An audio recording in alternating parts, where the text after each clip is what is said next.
Well, welcome everybody. We won't take up too much of your time. I wanted to have Dr. Christine on today. I'm going to have her do a formal introduction, but we often get asked. So I'm Rikki Cortese.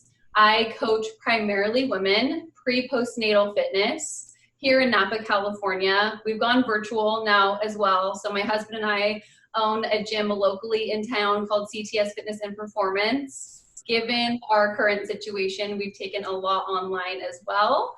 And so we get asked, what brings us to this occasion today is with moms after having baby, they're super anxious to want to run again. And we get asked, when can I run? And that's almost like therapy for a lot of women. So I brought on Dr. He is an amazing pelvic floor physical therapist and a running expert. So I wanted you to have the best information possible. And so I can introduce your amazing work too, if you guys can see. I printed it out. We have our checklist. Checklist. So if you have not printed this out or downloaded your copy, go to her Facebook or Instagram and you can download it for yourself. Just enter your email address and here you have it. She streamlined it so well. It's broken down step by step and it's so easy to follow. You can do this on your own. We're just going to guide you through it today so you have a little bit better understanding. So Dr. Christine, would you mind introducing yourself formally? Yeah, absolutely. Real fast too. So for the checklist that we're going to be going over today, and I'm going to be looking back and forth because I'm looking at two screens. So sorry for not being able to be looking at both of you head on. So for the checklist on Facebook, we had posted saying, hey, if you're interested in the checklist, comment below, just say checklist. And then that way I will be able to connect with you via direct messenger and send you a copy of the checklist. And then if you're on Instagram and you would like a copy of this checklist, feel free to comment checklist and send me, or actually because if this live stream comments then may not save or whatnot. So actually just send me a DM through Instagram and then I can connect you with a copy of the checklist so you guys can have it for yourselves too. Perfect. So yeah.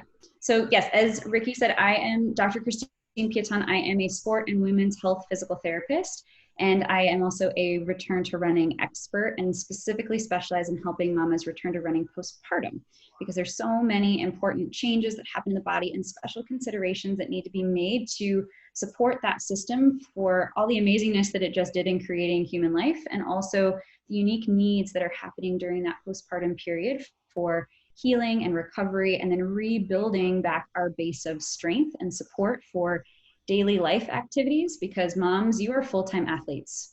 Whether you identify yourself as one or not, I'm going to let you know that you are. You are carrying, lifting, feeding, cleaning, all the things all day long. It is an endurance sport all day. And then add on additional fitness and exercise activities that you all enjoy, many of which is running. And so that adds a whole nother level of need for having a really solid base of support and strength. And so this is where, you know, Rikki and I have a lot of our clients that are asking us, when can I get back to running? Because they miss it and they're wanting to know how to get back to that safely. And there's a lot of misguided information, in my opinion, too, in terms of how do we even support women to guide back to fitness safely, to accommodate all those changes in our body. And Rikki knows all of this as well for her own experience, as well as being a prenatal and postpartum fitness coach too, and guiding her mamas thoughtfully through these pieces. But also speaking to the fact that that 6-week postpartum checkup that most women go through and you get the all clear to go back to everything is not a clear checkpoint for a release back to exercise, because there's so many pieces that need to be evaluated to say, hey, are we ready? We're all clear at that 6-week mark in terms of tissues that, you know, scars have fully closed usually at that point, but tissues and strength building are just at the very beginning stages. And we are not yet ready for high impact activities like running for most women. So that question of when can I get back to running is not an X date postpartum, even though that's a common assumption because most things are all measured on that type of kind of timeline. But I often say to my moms, you're ready when you can pass these movement assessments on this checklist. That is your date to start a gradual return to run. And so that's what we're going to kind of be jumping into today and going over, so you guys know what we mean by this, because running requires about 2.5 to 4 times our body weight with every step. And our body's designed to do that with the right base of strength. So it needs to be strength first before we add running. So getting strong enough and fit enough to run versus running to get fit. And those are two really important statements that I want people to hold on to and think about when we're getting ready to return to run. I love that. Can we talk a little bit more about tissue healing? Like, when we get that 6-week clearance, how long does it really take for internal tissues to really heal? And not even to say go back to normal, but like there has to be, I mean, it's not just weeks, we're talking months.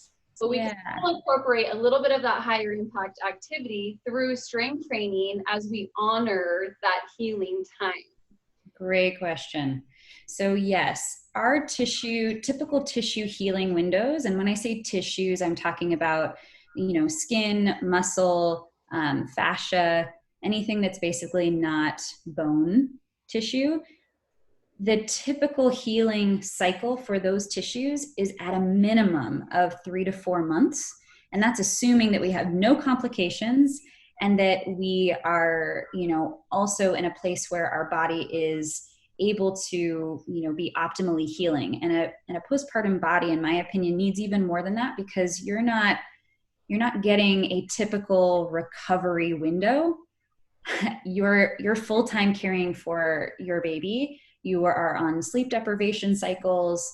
You're trying to get as much nutrient density, food into you as possible. And if you're breastfeeding, then you're also having another nutrient density, kind of challenge, because you're also giving a lot of nutrients away to baby. So we don't have, that 3 to 4 month average is assuming that's like for a body that isn't pregnant and isn't caring for a newborn. So in my opinion, and what kind of we're seeing more in the research and things, is we need to be assuming somewhere between 6 to 12 months at a minimum. And in a lot of other cases, I would argue that cycle is continuing up to almost 2 years postpartum. And then there's also, I think, that misguided information of postpartum is only for the 4th trimester. That's just the first benchmark of postpartum. And so being thoughtful that this body is already going through a lot and already being challenged a lot. And so we want to make sure that we're focusing on introducing strength before we start to add any other higher dynamic activities. And strength training, I think too, a lot of people think, oh, that must mean heavy weights and I must be doing Olympic lifting things. And that's not, that's a piece of strength training, but that is not only what strength training is. And so being thoughtful too of understanding that strength training means organizing our body and waking up some of those muscles that have been underutilized throughout, having to support other parts of the body throughout pregnancy.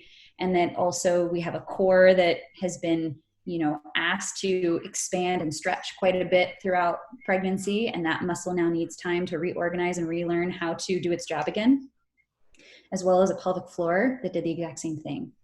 And so starting baseline, we can start as early as the 2nd week postpartum with very gentle, gradual exercises, and then we build on that over time. So it doesn't mean that we get to do nothing for multiple months, but that we need to be thoughtful about the gradual and intentional movement to strengthen the body, but also re-educate the brain and the body how to communicate again in this new version of your body. I love that. Too. Can you talk about a little bit how strength training transitions over into running? Like, why is strength training really so important as a baseline? You kind of mentioned it briefly with the impact itself. Yeah. So how does that transition? How does it carry over into running? Great question. So yeah, as I mentioned before, running is an activity that our body is absolutely able to participate in. We just have to be thoughtful of understanding that running requires a base of strength for our body to be successful. We need to be able to absorb 2.5 to 4 times our body weight on average with every step throughout our run. So think about that for one step. And most of us runners aren't just taking one. Multiply that by however many steps we're running in a mile, and then usually for, times however many miles you're doing. So that increased loading requires a lot of organizing and strength in our body. Now, in a postpartum body too, we have a couple other considerations that need to be addressed. One, if we're breastfeeding, then that's going to prolong hormone changes in the system that actually maintain that hyperflexible body. So think relaxin during pregnancy, and relaxin is not directly staying super high throughout that postpartum period like it is in pregnancy, but the change in the other hormones create a hypermobile body for longer, which that body in and of itself, even outside of running, needs more strength put into the system to support those joints. Otherwise, the joints are taking the brunt of that extra flexible body for day-to-day activities as well as if we're running. Another important piece too for breastfeeding is so much of the body's calcium stores from the mom are being redirected away from mom to baby for its bone density needs.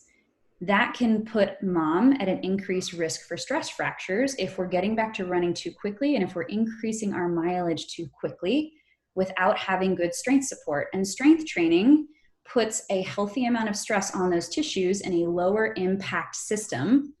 And so we need that healthy amount of stress from the muscles contracting against the bone to help tell the body that we need to put down more calcium on these bones to maintain its strength. So strength training is helpful to counteract some of that calcium that's being redistributed away from the body and actually holds on to some of that a little bit better for mom while still being able to supply a good amount to baby. So that's another kind of bone density challenge that the body's already having to undergo. Plus, whether or not we're breastfeeding, estrogen levels are lower in our female system during that kind of fourth trimester period due to the changes of having just delivered. Lower estrogen actually then decreases the kind of laying down of that bone calcium that the body would naturally do, called the osteoblasts.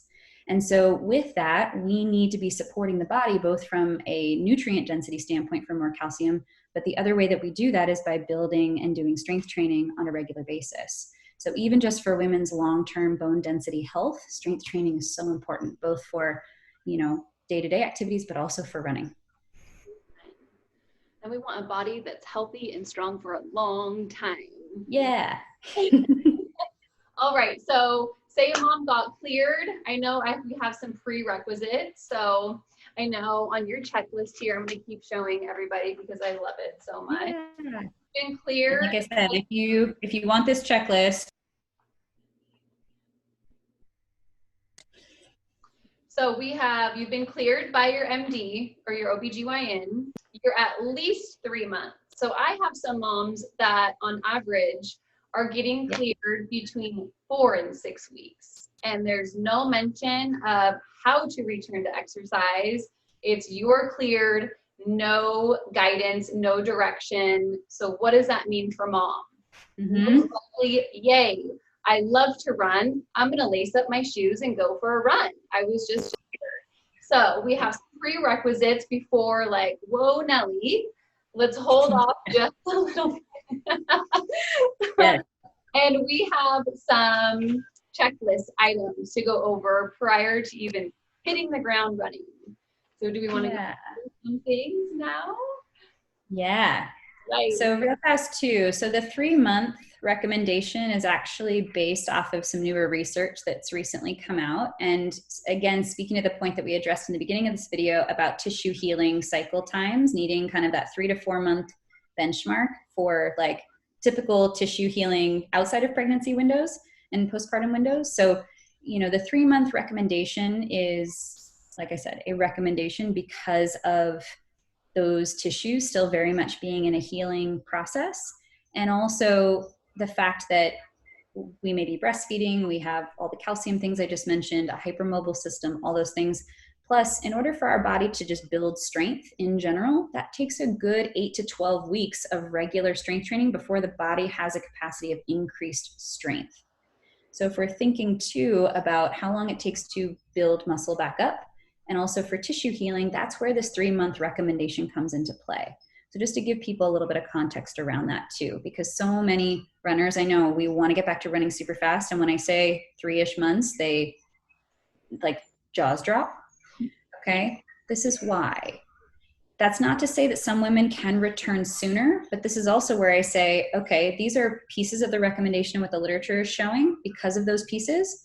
But if someone can pass all of the movement tests well that we're going to run through, then I can have a conversation with that runner to say, hey, we have the movement prerequisites, because again, that's really what matters the most.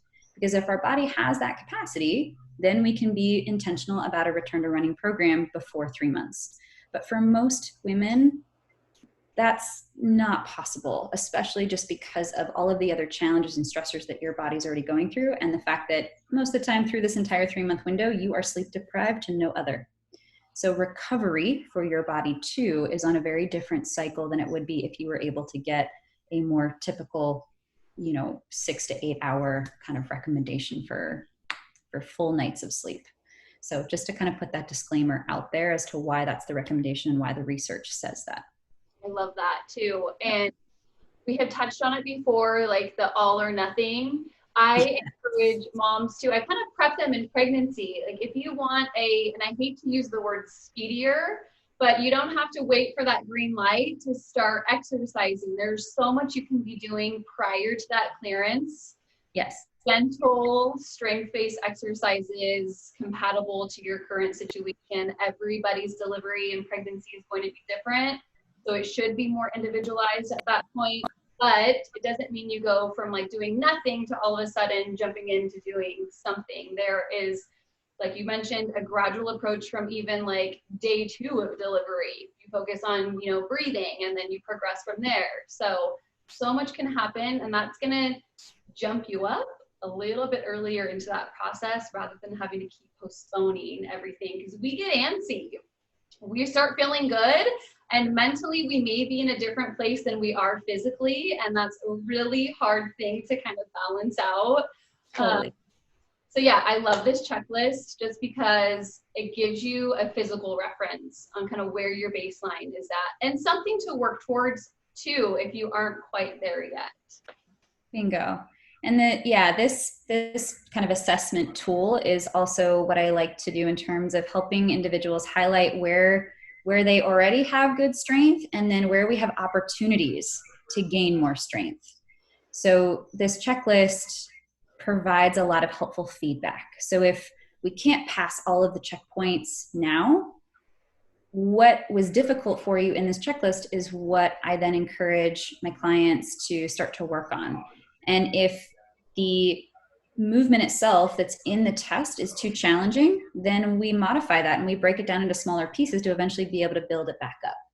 So that's another piece that's helpful in this process. So for those of you who are going to take the checklist and try this on your own, if you run into some challenges with some of the movements, or if they hurt or feel funny, or you can't do them at the speed or for the duration that is indicated on the test, break it down and use those pieces into your workouts right now to work up to that level, so that you can be building your base back to being able to return to running well. Absolutely. Yay. I'm excited and nervous right now. But do this. Everybody show Rikki some love for being the model for this test. Okay, this is not an easy, be a model and show me how to do all of these motions with an entire audience. Usually my patients are nervous just to do it in front of me. So yeah, and nervous just because we want to do it well, right? Not because this should be scary, but again, it just gives us good information. So Rikki, thank you for being brave and being a model for this. So with the checklist, I have kind of 5 categories that I identify for my runners that are important. So 1 is balance. 2 is a hip check. So kind of thinking, how are our glutes performing? Number 3 is our core check. Number 4 is impact. So it's kind of jumping, right? Because running is a single leg squat and kind of a single leg jumping squat, if you will, over the course of your run. And then the 5th category is quality. So yes, I care about, can we perform these movements, but I care how we're performing these movements.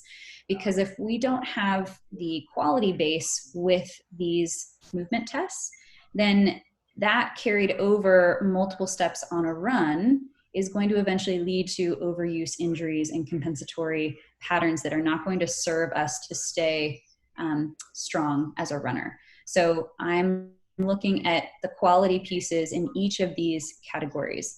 And when I talk about quality, I mean, we're looking at good form and alignment, right? But I'm also wanting to make sure that we have no leaking or pelvic heaviness. And this isn't just for women that have had a vaginal delivery. Leaking and pelvic heaviness can also happen if we've had a C-section. A pelvic floor still had to support a baby for 9 months through a pregnancy. So it can still have some challenges. So we want to look at that, even if we've had a C-section, that is something that I'm checking for. Also, I want to make sure that we're not having any breath holding while we're doing any of the tests, because that's an indication that we don't have good coordination yet of our abdominal system with our pelvic floor. Breathing is a really good indicator of that. So we want to make sure that we're able to breathe well. And then also we want to make sure that we don't have any doming or coning of our abdominals, especially if we're working through a diastasis, healing, and things like that. We want to make sure that we have good coordination, again, like I said, of that system with our abdominals and our pelvic floor to be able to coordinate a good stable base. So those are all really important things that as we're going through the tests, I'm checking and assessing and asking my clients if they're experiencing any of that.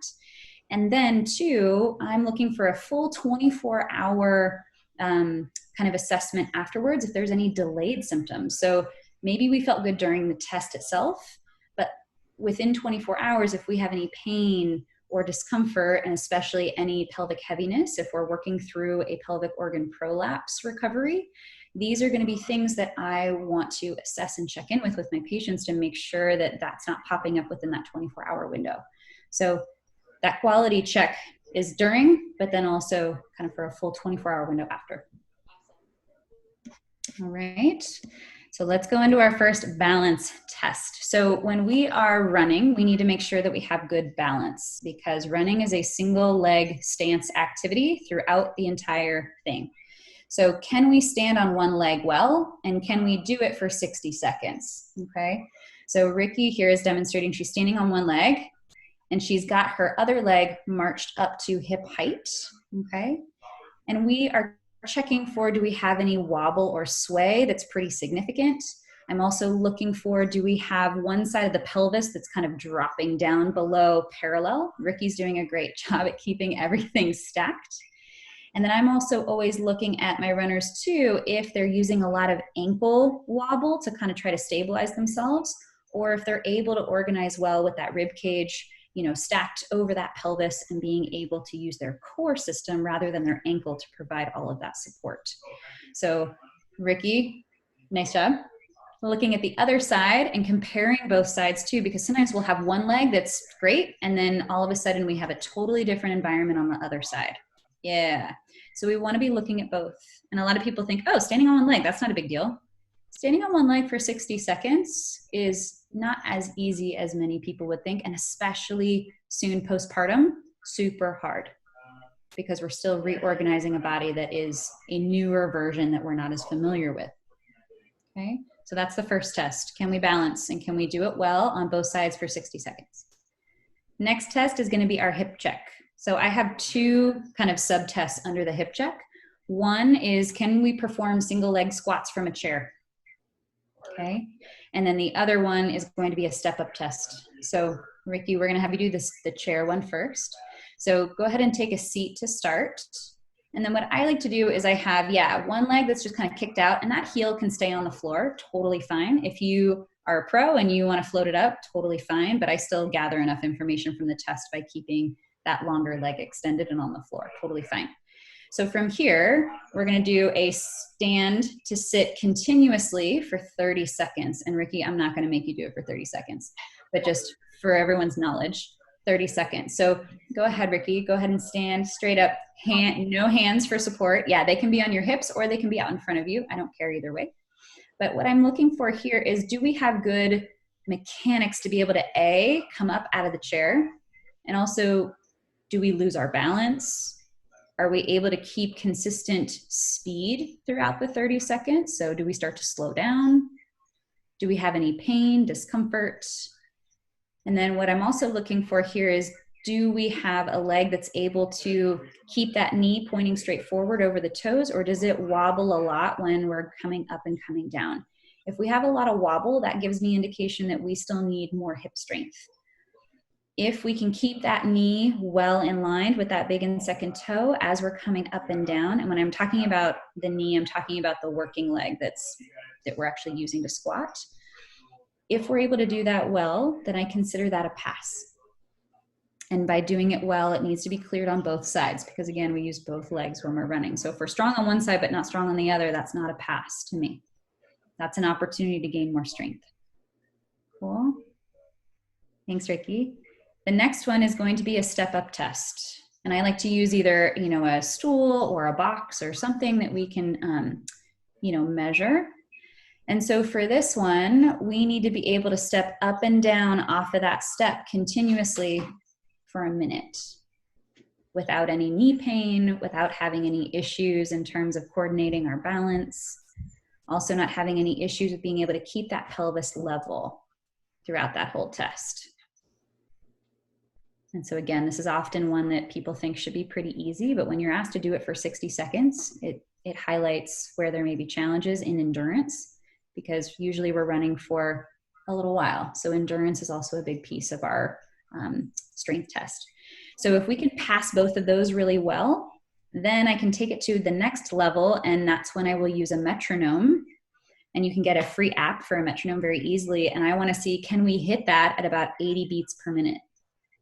And Rikki, I'm not going to make you do that, but just sharing that in terms of the context, the 80 beats a minute is important because roughly we're shooting for somewhere between about 170 to 180 beats a minute for kind of each leg continuously for a cadence reference of what is helpful in terms of our foot turnover when we are running.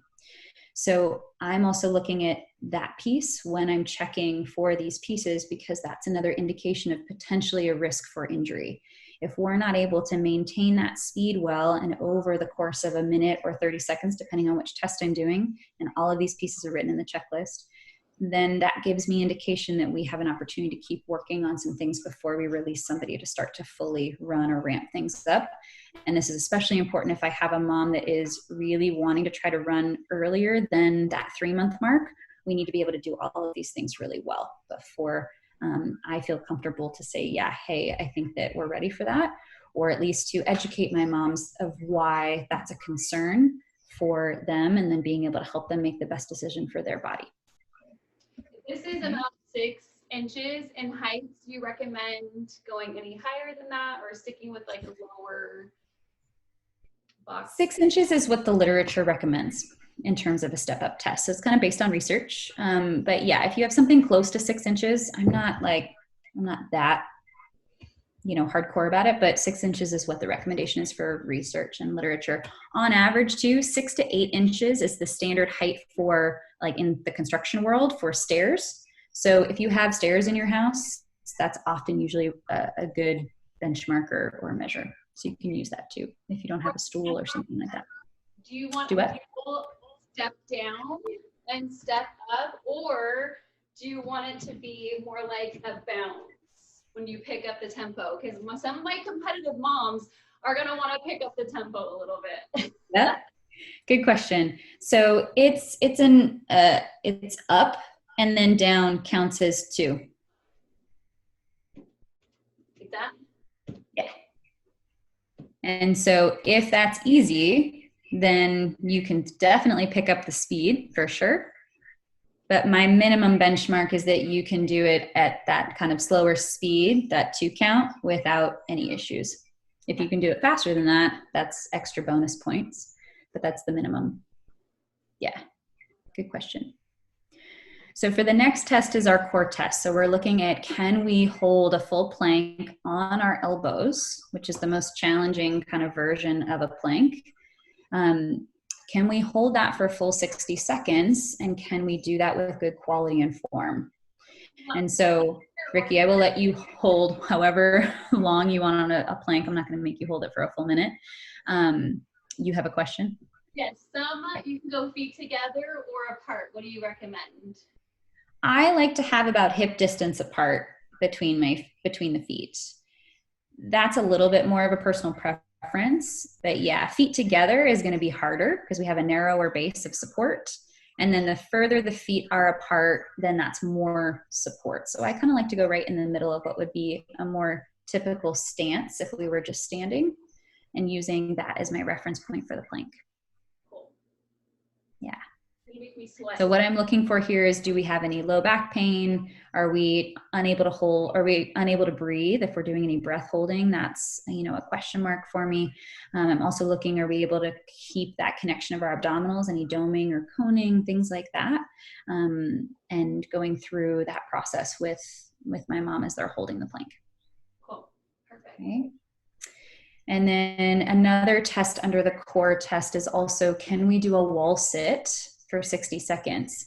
So yes, this is a little bit of a leg test in terms of our quads, but I'm also really looking at, can we connect our rib cage to pelvis and use our core so we're not having an overly arched spine up against the wall. So I want you to kind of hug that spine to the wall while you maintain that wall sit.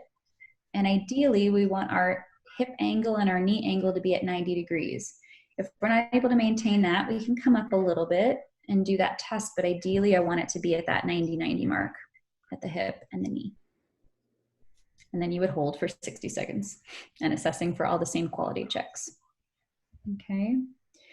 And then our last two tests are a jump rope test and a jumping jack test. So the jump rope test does not have to involve a rope. Sometimes I'll just have my clients like pretend like they have a jump rope.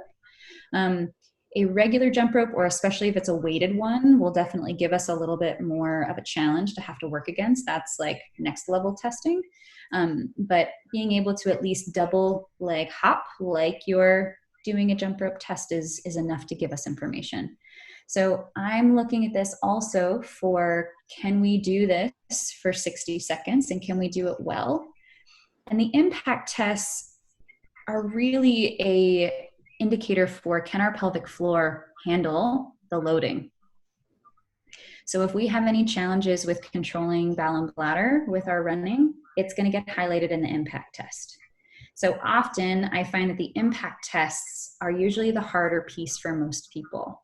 So don't be discouraged if that's the case for you as you run through this test. It just means we have to work on those pieces a little bit more. Okay, so jumping rope is the first one at that 60 seconds, and making sure that we can keep our rib cage stacked over our pelvis. Often people will start to, tip their pelvis forward, which then means that our rib cage kind of fans forward and kind of, thanks Rikki for that demonstration. So we have that really arched kind of back line and an overly extended front line, and that's creating a different pressure system for that pelvic floor to have to organize, and that often can create too much pressure down on the pelvic floor and leaking occurs. So that also gives me indication too about what is that coordination of that core system, and are we ready for running? Because we need to be able to have that organized for running to be successful. And then I test that for a minute. Can they just tolerate it? And then if we can, then I play with the speed of the metronome again for that 160 beats a minute, which is more of that indication back to the cadence testing I was talking about earlier. Okay. And then the final jumping test is actually jumping jacks, and being able to do jumping jacks for 30 seconds. And this is usually the test that makes most of my moms a little nervous and feeling like they're gonna leak.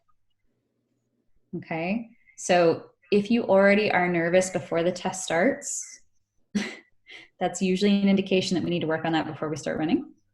But this is a more challenging test too. Again, looking at our inner thigh coordination to our pelvic floor, because they coordinate together, which then leads up into our abdominal system for stability. So we need that whole team to know how to work well for all of the pieces to work as optimally as possible over the long-term process of a run. Yeah, this tends to be a little bit more vulnerable for a lot of women, just a wider stance. Yeah. It's a little scary, right? 100%, yeah. And usually in that case, that's an indication that we need more inner thigh strength. Because, and pelvic floor. So that inner thigh team, the fascia feeds up into the front half of the pelvic floor, and that front half is what's is primarily supporting the bladder, and then part of the kind of vaginal canal and the middle of that pelvic floor support. The glutes on the backside are doing the other half, so they're supporting a lot of the backside of the pelvic floor and then also that middle section. So if we don't have good support 360 degrees around that pelvis, when we do jumping jacks, it feels very vulnerable. because we don't have that good support that's all built in and organized. So one of it is strength, but also it's coordination. So being able to work on that. And so if this test is hard, I encourage my mamas, do we need a lot more strength, or is it an endurance thing? If it's, so we have to kind of tease that out too, but start with just smaller little steps and then work your way out to the bigger ones as you feel more confident and as your body can handle it. Yeah. And you can even start with something even less impactful than a smaller jump, but doing those steps and kind of speeding those things up and working up to a full jumping jack. So again, like I said before, if something's hard, break it down into smaller pieces. Learn how to master those smaller pieces and then stack them so you can eventually work up to the full movement. And that's often over a series of sessions, not all in one session. So know that anything is modifiable, break it down so that you can then work it back up. When do you suggest starting to work on a little bit more of that impact? I know it's going to say it depends. No one likes to hear that answer, but yeah. General guidelines, when can we start introducing a little bit more of that movement or impact? So the impact stuff, I tend to err more on the conservative side because the impact stuff can have a potential to really challenge that pelvic floor a lot more than it can be ready for. So I definitely don't recommend any of that jumping stuff before the 6-week mark or before you're cleared by your physician for exercise. But I actually really look at the single leg squat test from the chair. If we can do that pretty well, then we can start to consider, hey, how does a little bit of a hop test look like? And it doesn't have to, I don't start right away with a full minute with somebody. I'll say, hey, what is it like for like 10 seconds? You're going to know real quick if it doesn't feel good, usually. So you don't need a whole minute to tell you that. So start with really small little increments. So yeah, nothing usually more than 6 weeks. But again, I go on how are we doing through the movement test? If we can do single leg squats from a chair well before that point, then I'll take a look at it. But the other pieces too to consider are if we've had a C-section, that whole abdominal wall has been cut through. Those muscles need time to heal. Even if you mentally feel great and you feel like your body's doing well, please give it time. It's not worth it for the long-term challenges of stuff that can happen, and just setting yourself back unnecessarily in that healing process. The other thing too is if we've had a vaginal delivery and there was tearing to that pelvic floor, if we have a grade 2 or beyond, we've actually torn into the pelvic floor muscle belly. So that muscle there needs time to heal, just like that C-section incision does. And so when we have muscle that's been cut into, I highly recommend giving those tissues a good 3 to 4 month healing time before we start to add extra dynamic load to a system to give it time to heal optimally. So again, I'm considering a couple of pieces depending on the individual, but also trying to overlay that onto what are the tissue healing needs that are happening. Perfect. And then using the movement test also. So that cluster is important in order to best define that when date. And this is also why when we consult Dr. Google of when can I return to running, everyone always goes, it depends, right? Because these are the pieces that need to be considered. So with all of this, I also want to add, if you're unsure, consult with a movement professional. I, as a pelvic floor physical therapist and a sport physical therapist, know quite a bit in terms of all of these special pieces, right? And so finding someone like me, or virtually, I'm available for consults too, to be able to say, hey, how do we tease out what is specific to your individual case, rather than the cookie cutter approach. You deserve more than a cookie cutter approach, mamas. And that's the important thing. And it's an investment in your health to be able to help support your system well from the beginning, instead of running into injuries, pun intended, to, set you back further or unnecessarily, when better information can help you make a better informed decision for how to return. Absolutely. Yeah. Perfect. Yeah. I'm a little sweaty. It's not an easy test. This could be like a little workout session in and of itself, for sure, as a circuit. So as I mentioned, this whole test is, a good benchmark for people to check in and go, hey, am I ready? And if you are ready and you passed all of these pieces, then that's when I say you're ready for a gradual return to run, not, oh, I can go out and jam out 3 miles. Okay. I'm talking usually run walk cycles. I'm starting my clients on after they've passed all these tests, because that gradual run walk is important to start reacclimating those tissues through the body to be ready to sustain 2.5 to 4 times our body weight.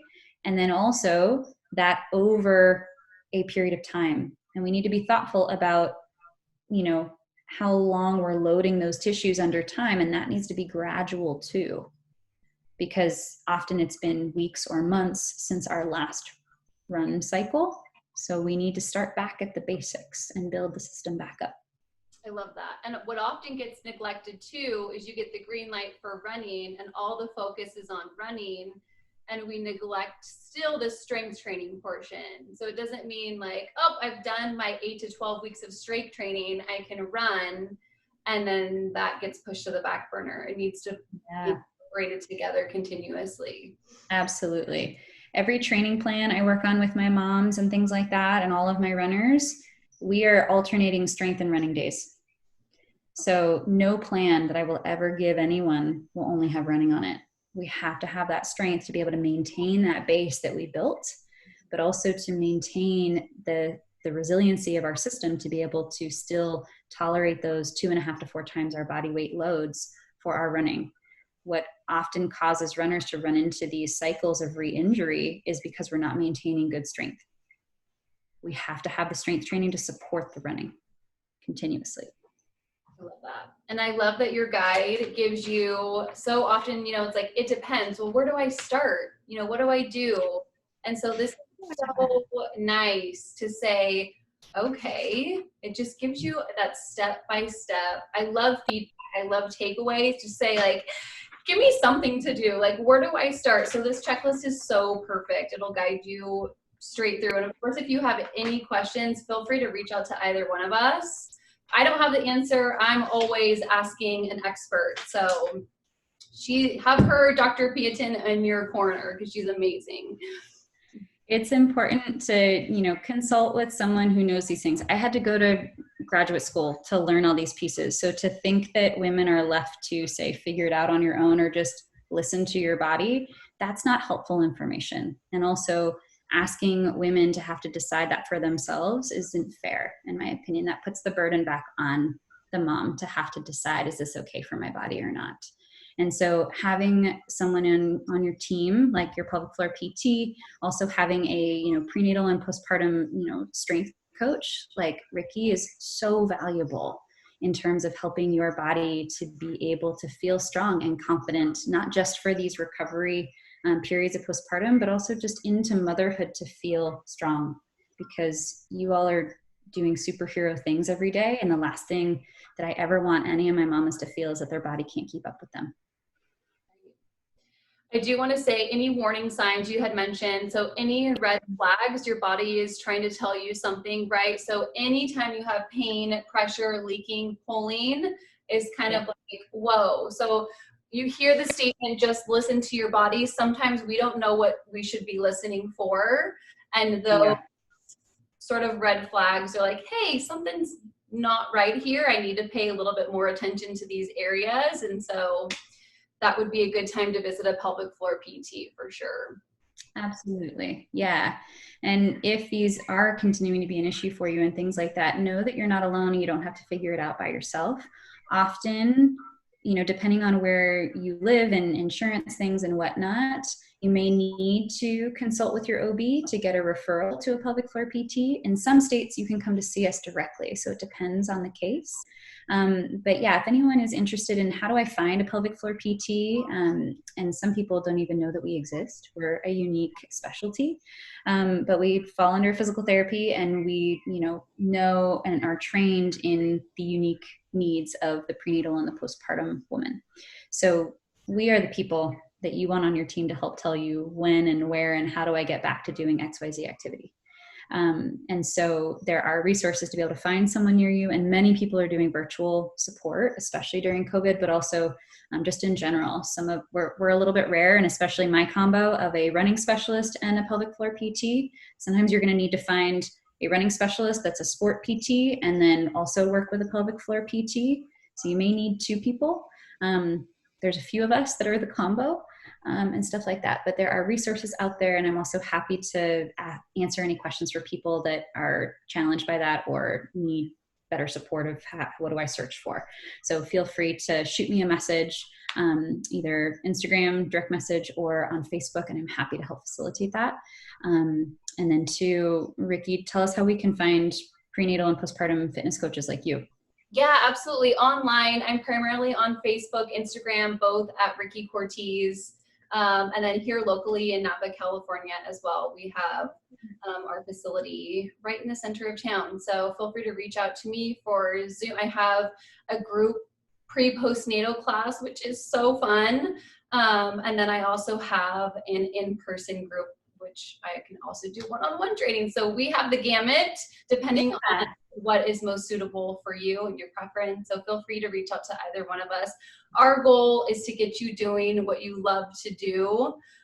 We don't want to hear you to hear, no, you can't, you're limited to this. It's going to take time. Recovery takes time, but there's people here on your team rooting for you, supporting you in any capacity we can. So we love you. We hope you found this helpful. You can see it's a really big topic.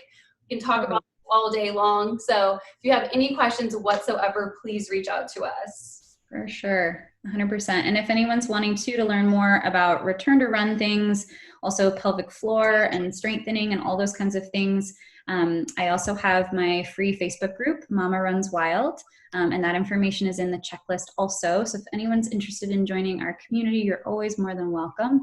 And I share plenty of information on all topics that we kind of touched on today, but even more in depth on things. So one of my goals too is that all of this information I want to be more easily accessible for women in general, because I think the lack of good information is also not helping women to be able to know how to do this well.